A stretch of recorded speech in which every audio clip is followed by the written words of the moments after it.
After we go down game 2 in the final, GP comes to the room, we down there get into a fist fight. And he says, hey man, you ain't got it no more. What the f you talking about? So I know you're going through some, but you ain't got it no more. We got to get young boy the ball. I was like, man, f that. He said, nah, we got to get young boy. Shannon, how will you remember Wade's career? He's an all-time great. He's a top 50 player, Skip. He's the 3rd best shooting guard all time behind, obviously, Jordan and Kobe. His greatest moment, Skip, came in that 2006 finals. Averaged 35 in the finals. Let me say that again. Averaged 35 in the finals. Balling. Averaged 40 in 4 games, but averaged 35 in the finals. And so we needed everything because obviously it was a very close finals. You got some Dallas fans out there be like, yeah, but you averaged 20 free throws. Talk to us about how good Dwyane Wade was. I mean, I don't even know where to start, bro. Like, I think he's like the 3rd best 2 guard ever, bro. So MJ, Kobe, D Wade. Yeah, I don't really look. You know him as Flash, but have you ever stopped to think about just how dominant Dwyane Wade really was in his prime? We're talking pure destruction on the court. The NBA legends who actually had to guard him still talk about nights where he flat out shredded defenses and left the league's best players in the dust. Gravity-defying dunks, deadly mid-range shots. Wade made all of it look easy. So how exactly did he wreck everybody who lined up against him? Stick around because in this documentary, some of the greatest players ever are opening up about Wade's unstoppable prime and the fear he put into every opponent who faced him. Level. And I'm going to say this on national television to D Wade, my brother. I'm getting sick and tired of you diminishing who the hell you are. You ain't no 25th floor. You the 30th floor. Gets fouled and a chance for a 3-point play, and that's his first field goal. Goes to Wade. What we saw out of Dwyane Wade was absolutely unbelievable. Blocking shots on bigs consistently in the low block, doing all of these crazy things. His game was just more based on athleticism, and Kobe's was whenever he was younger, but he was more skilled and nuanced, so he ended up developing. I think Dwyane Wade's 06 finals run is one of the most dominating runs by a guard in the history of the NBA. Down 0-2, down double digits in game 3. And he just willed his team, and he was dominant every game. People are like, well, Shaq was on the team. Shaq didn't do much. I don't know if you watched. In their prime D-Wade in Miami, in prime James Harden in Houston. Unpopular opinion, I'm taking Dwyane Wade. Because of championships? Oh, same here. I've never seen that man quit. Put him in any situation, I've never seen it. D-Wade was a... For nearly a decade, prime Dwyane Wade basically turned the NBA into his own personal demolition site. And the legends who shared the court with him, they've spent years trying to figure out how a 6'4" guard from the south side of Chicago could leave entire teams looking like they'd just been run over. But what I'm gonna say this is, I watched D-Wade and Brown play one-on-one. I saw that game. Who won? D-Wade won that game. All right, so I'm disrespectful when I say James Harden better than D-Wade. Bold take. Dwyane Wade was more skilled than prime LeBron James. A lot of people forget the greatness of Dwyane Wade because we all remember him joining with LeBron James. So a lot of us, we undermine the greatness of Dwyane Wade. Dwyane Wade, in his prime, was a top 3 player. The guy had a hezzy. He had a pullback. My team might be kind of small because I got to put myself at the point, right? Okay. And then I got to put Jordan at the 2. Well, you don't have to put no, yourself I'm at the going to point. put myself at the point. It's my I'm going to put Jordan at the 2. All right. And I'm going to put Magic at the 3. Magic 6'9", man. I'm going to put... Think back to 2003 when Wade got picked 5th overall out of Marquette. From day one, he brought this rare mix of explosive athleticism, a lethal mid-range game, and defensive instincts sharp enough to make opposing coaches tear up their game plans overnight. Even now, those coaches still shake their heads remembering the nights they just couldn't find a way to stop him. 3-time champion there we're talking about with Dwyane Wade. That's a guy that recruited LeBron James. That's a guy that sacrificed a lot of his game to facilitate LeBron James being who he is, because LeBron James was great and great. When you talk about what he accomplished in the Heat uniform, no one could argue that. Dwyane Wade is the greatest Heat player to ever touch the basketball. It's what you did while you had on a Heat uniform. It's no slight to LeBron. It's the same thing when I said... And GP had that, and Joe came to the room, and he came to the room, we was like, all right, we'll tell him. And that's when we told him to take over, and it was the best decision in all of our lives. So just like a green light to be selfish. Ultra green. Yes. No, they gave me that confidence and be like, yo. And the chaos started early. Wade earned all-rookie first-team honors as a rookie, putting up solid numbers and attacking the rim fearlessly enough to make bigger defenders rethink where they stood. But here's the thing. Nobody saw what was coming next. You know, if he's not talked in terms of the MVP, then I think they, they're really not giving it a fair assessment of the MVP. I think no matter what you can say about his team, you take him away from his team, I'm pretty sure they will not be as... Talking finals alone, I don't know if I'm putting anybody over that 06 Dwyane Wade run. The performances he had every single game were unbelievable. That was like prime Wade, too. He was just a star. But if we're talking full body of work season in 1 year, obviously Dwyane Wade's career is still more impressive for what he did. What does Dean Wade do? He's got a similar body type to Franz Wagner. How is he against Cade Cunningham? And I know for a lot of people who aren't Cavs fans, they're like, who's Dean Wade? Dean Wade's a really good defensive player. Dean Wade is the Cavs' best defensive player next to Mo. By year 3, Miami wasn't the Heat anymore, it was Wade County. And the 2005 to 06 season, that's when he pulled off one of the most complete individual takeovers a finals has ever seen. He was already putting up elite numbers in the regular season, 27.2 points, 6.7 assists, 5.7 rebounds, but the playoffs took it to another level entirely. After the Heat lost the first 2 games of the finals to the Dallas Mavericks, what did Wade do? He averaged nearly 40 points over the next 4 games, finishing the series at 34.7 points a night with almost 8 rebounds and 3 steals thrown in, all while getting to the line so much the Mavericks' front court was completely worn down. He dropped 35 or more points in 4 straight finals games, a feat only guys like Michael Jordan, Rick Barry, and Elgin Baylor had pulled off before. The Heat completed the comeback, won their first title, and Wade walked away as one of the youngest finals MVPs in league history.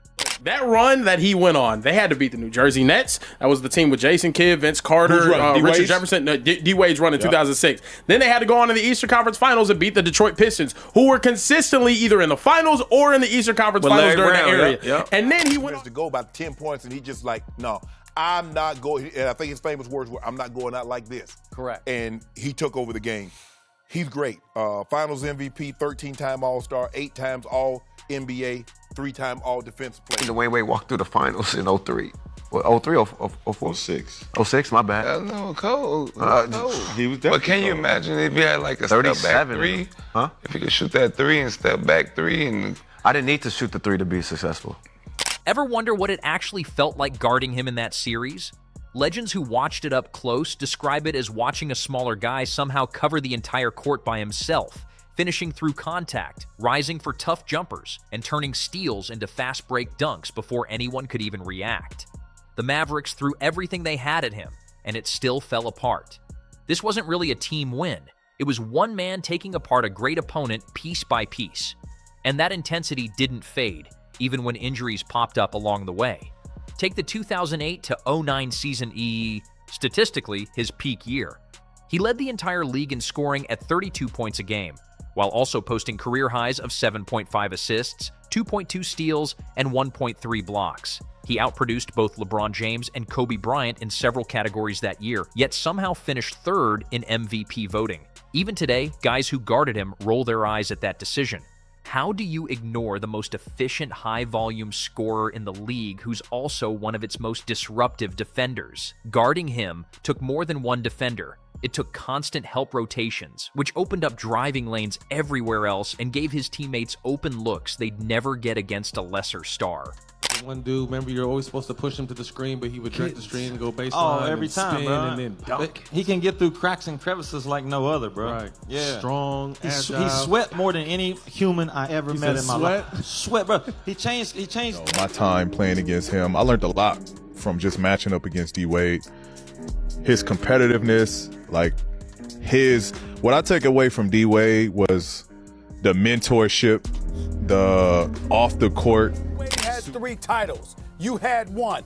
About 7 or 8 years out of 10, Dwyane Wade was in the conversation as one of the top 5, top 10 players in the NBA. That was not Paul Pierce, not over that. Here's what made him so tough to deal with. He could finish above the rim with either hand, and his pump fakes were so convincing that even veteran defenders would leave their feet at exactly the wrong moment. That created a mental edge that stuck with opponents long after the final buzzer. Players have said it felt like trying to catch smoke with your bare hands, except the smoke kept dropping 30-plus points on you. And it wasn't just offense. Defensively, Wade's length, timing, and anticipation let him rack up blocks at a rate that's still among the best ever for a player his size. In fact, he's the all-time leader in block shots among players 6'4" or shorter. Across 11 straight seasons, he averaged more than a steal and a half per game, and combine that with his shot blocking, and you get one nightmare transition defender. Ask the legends who guarded him, and they'll tell you the defensive end was often more exhausting than trying to score on him because Wade never took a possession off. I ain't gonna lie, it's a preference for me. Yeah, okay. Like D Wade was a different type of animal. Like that was another one of my favorite guys growing up. Like just because when I watched him at Marquette, just some of the movements he did, it was just like I think like he was a shot blocker. He could recover back on defense if one of his men gets beat off switches. The guy would rip steals, deflect. He can. You know, for example, he had the strength, he had the athleticism, right? He was just an offensive juggernaut. The guy had a post game. You're gonna go with Dwyane Wade because he covers up a lot of spots. If he's not scoring, he's gonna turn into a lockdown defender. He's gonna be a pass, he's gonna be a rebounder. Like, there's a lot of things Dwyane Wade brings to the game of basketball. You can't just look at the scoring. His all-defensive second team nods in 2005, 2009, and 2010 just confirmed what opponents already knew. Sharing the court with Prime Wade meant both ends belonged to him. Then came the Big Three era in 2010. Did that slow him down at all? Not even close.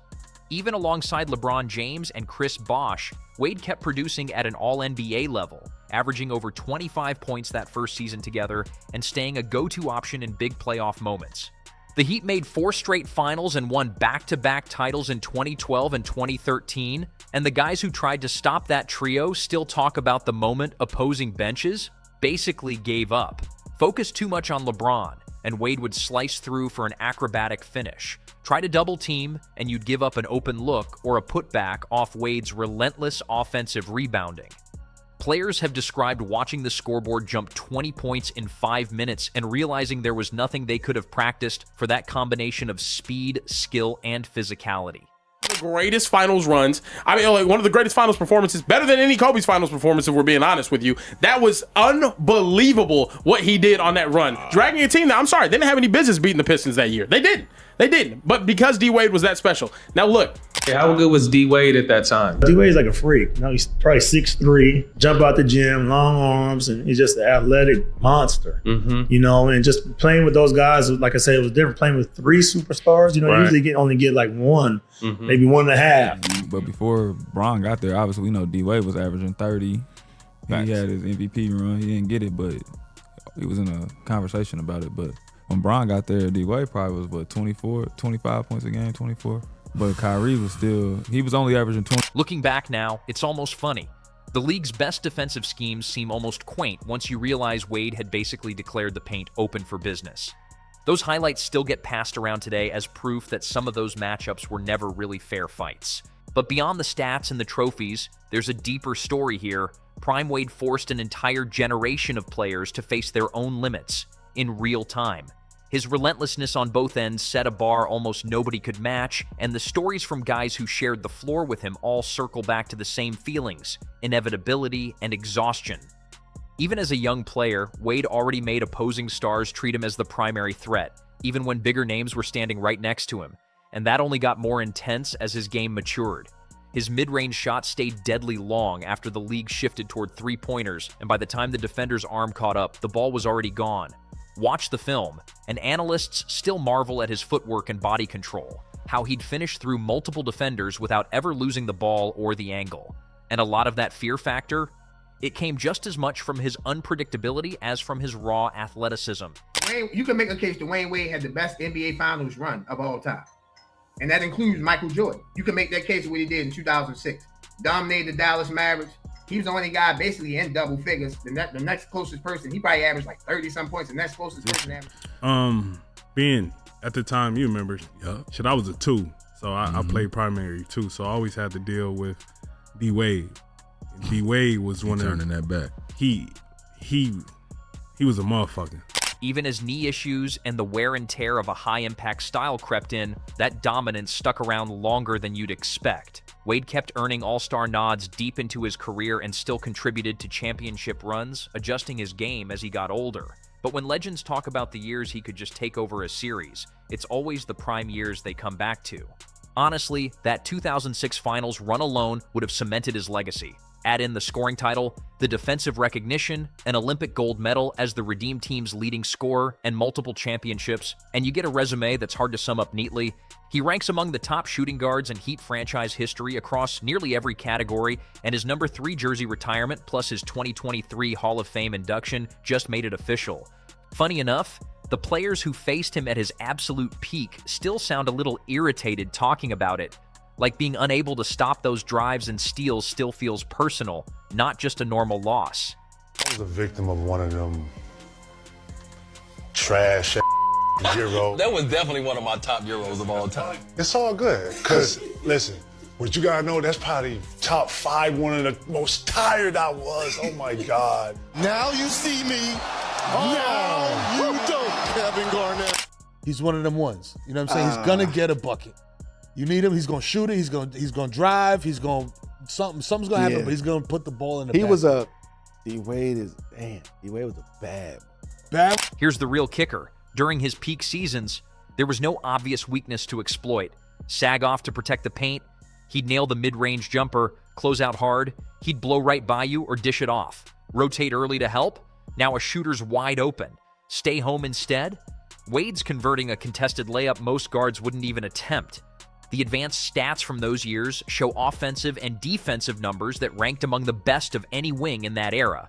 And whenever he checked into a game, the team's net rating would swing by double digits.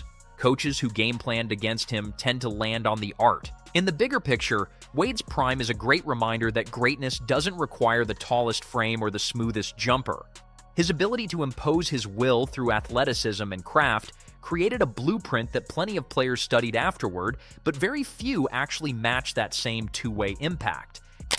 Arguably the third greatest off guard in the history of basketball behind MJ and Kobe. Okay, we could throw Oscar Robertson there, all this other stuff, but Dwyane Wade is right there in that conversation. His selflessness, his learning. What Wade was doing. Shaq was averaging 20 and 10. 18 and 10. 18 and 10 for that playoff. Wade was averaging what, 40? Damn near. 35. 40. No, D-Wade, young D-Wade was flash. That's flash. Yeah, 14 and 10 in the finals. Oof. That's flash. And here's the thing. The fear he created wasn't just for show. It was practical. One lapse in focus, and you'd end up on a highlight reel replayed for the next 10 years. Teams adjusted, doubled him earlier, and still ended up on the wrong side of 30-point nights and series-swinging runs. His reputation traveled faster than any scouting report, so by the time a new team faced Miami, they already knew the goal wasn't to stop Wade, it was to survive him. That's the difference every exaggerated retelling comes back to, and the punchline is always the same. The league spent years trying to solve a problem that just wouldn't be solved, while Wade kept stacking trophies and all-NBA selections. At its core, this is a story about one player's peak forcing an entire era to raise its game. Wade's mix of scoring, playmaking, and defense created nights where opponents looked overmatched before the fourth quarter even started, and the legends who lived through it have never fully stopped thinking about it. Every time the conversation comes up, it circles back to the same facts. The finals averages, the scoring title, the defensive numbers for a guy his size, the championships, and defense after defense that just couldn't find an answer. The way he reject, if he don't got the reject, take your ass in the post, pump fake. And that's where a lot of my game started to come from, using the pump fake from D-Wade, getting to the mid-range, picking your spots. Using it's like 6-7 levels. 6-7 levels. Pure scorers, bucket getters. Yeah. To Because me, you're gonna figure it out at any level. any level. Right. He got the ball in this, he got the rock, he's gonna score. He's gonna find a way to score. To me, D-Wade is one of those. Strip away the nostalgia and look at the film with a cold eye, and the conclusion doesn't change. Prime Dwyane Wade played at a level that turned ordinary matchups into damage control missions. Watching a 6'4" guard treat the paint like his own backyard while the rest of the league scrambled for new ways to describe the same result. It's almost funny at this point. He destroyed everybody who tried to stand in his way, and the evidence holds up just as well today as it did back then. Want proof of just how thorough that destruction was? Looked almost casual, right before rising for a contested runner that somehow always found the net. Watch the film, and you'll see defenders arriving at spots he'd already left, reaching for air while the ball was already through the hoop. That kind of frustration became a running theme across multiple seasons. You know, the thing about Wade that I always noticed, and I was talking with a coach about this recently on the screen on the offensive player, right? So the offensive player who turns down the screen more often than not, where like defensive concepts will say like, we want you to actually use the screen so then we can kind of dictate where you're going. Wade used to turn it down all day, right? Like that was his big thing. Like he always was turning the screen down. Exactly. He would just... It was like, all right, you get set up with that 9 times out of 10, you putting pressure on your big... Legends who studied those plays later admitted that no amount of preparation matched his improvisation. Wade had this internal clock that let him speed up or slow down in ways that made even elite athletes look a half step behind. That timing turned simple drives into chain reactions, broken defensive rotations, and suddenly open teammates who looked like world beaters simply because the defense had overcommitted to stopping him. It even changed how front offices built their rosters against Miami. Teams started prioritizing long, athletic wings, hoping that length alone could match him, only to find out it offered almost no protection against his blend of strength and craft. Those mismatches piled up over 48 minutes, turning a containment plan into a full retreat by the third quarter. Ask anyone who faced that challenge more than once, and they'll tell you the exhaustion wasn't just physical, it was mental, knowing one mistake could flip the game by 7 points in an instant. What makes D. Wade different and what we're starting to see, Skip, it's great to be good on the court, but when guys start branching, what they do in the community, because what he means to that Miami community, they embraced him from day one. Just because when I watched him at Marquette, just some of the movements he did, it was just like, I think like that. Yeah. Like, you know what I mean? Like, yeah, he performing at a different rate. He in the league, he doing this, but I'm like, I'd have did that, but we got what you call it though. They could stand. Looking back, the humor in these stories usually comes from how pointless the adjustments were. One failed scheme after another, collapsing under the same relentless pressure until the only option left was just hoping the game ended sooner. Even on the international stage, the pattern held. During the 2008 Olympics, Wade led a stacked Team USA roster in scoring on the way to gold. Surrounded by future Hall of Famers, he still found ways to take over in short bursts that left international defenses searching for answers they never found. His speed and transition and finishing around the rim translated perfectly to the bigger stage, creating moments where the gap between pro and elite amateur talent looked almost laughable. It proved his dominance wasn't tied to any one system or set of teammates. It traveled with him, wherever the competition was. A lot of people don't know, man, D. Wade's got his hands in a lot of shit. Like, and he's such a down-to-earth, such a humble dude. Good businessman, well-dressed, well-spoken, just a likable figure, you know what I mean? So he's one of my favorite people. He's been that far out of the league, but yet that Euro is still an intricate part of the game. His year, bro. His Euro was crazy. Bring that shit over your head. Oh my God. He was so explosive that you didn't know if... His later playoff runs added even more chapters to this story, especially during those long Eastern Conference battles that tested depth and stamina. Facing physical front courts and elite perimeter defenders, Wade still delivered efficient scoring nights that shifted momentum at exactly the right moments, usually through a mix of free throws and mid-range precision that forced coaches to scrap their preferred defensive coverage. He could absorb contact without losing his balance or vision, converting tough shots at rates that defied normal shooting percentages, and all those free throw trips wore opposing benches down over a long series. That sustained excellence built up a psychological weight opponents carried from round to round, knowing one lapse could undo an entire half's worth of work. And here's the witty part. The league's most elaborate defensive game plans started looking more like elaborate forms of self-sabotage the second the ball ended up in Wade's hands late in games. Please. Can a lot of these people leave D. Wade alone? D. Wade doesn't bother anybody. Now, I've been seeing all these conversations about, Dwyane Wade and Paul Pierce. Who would you take, Dwyane Wade or James Harden? Can we let Dwyane Wade just have his moment? He's inducted into the Hall of Fame. Dwyane Wade is the guy that always give people their flowers. Like, leave him the hell alone. As deep playoff runs took their physical toll, his game evolved. And somehow, the destruction got quieter, but no less complete. Defenders who once worried mostly about his explosive first step now had to account for a player who could score just as effectively without needing the same vertical burst, using angles and body control to create space out of nothing. That adaptation stretched his prime out even longer, and the fear factor never really went away, even as his supporting cast changed around him. Ask the guys who competed against him in both phases of his career, and they'll tell you the threat never really faded. It just looked different. The same competitive fire from his early titles was still there in the later ones. And the joke that comes up again and again. The problem never actually went away. It just changed jerseys and kept producing the same frustrating results for whoever got stuck trying to guard him. In his career, and he has been a glue piece. He's elevated the profile of Pat Riley, who was a winner as a coach and as an executive and as a player. He elevated that man. He elevated Miami. He elevated LeBron James. D. Wade belongs on that 30th floor. Stop saying it's less than that. I don't care that Bill Russell has 11 rings. D. Wade is a champion, period. So what's the lasting takeaway here? Prime Wade completely in the way modern wings borrow his hesitation dribbles and strong side finishes, even as the game has shifted toward three-point volume. And honestly, the guys who lived through it will tell you the league spent an entire era inventing new ways to describe the same result, and none of that language ever quite captured the full scope of the damage. The nights when everything clicked went beyond ordinary stat lines and became something opponents never forgot.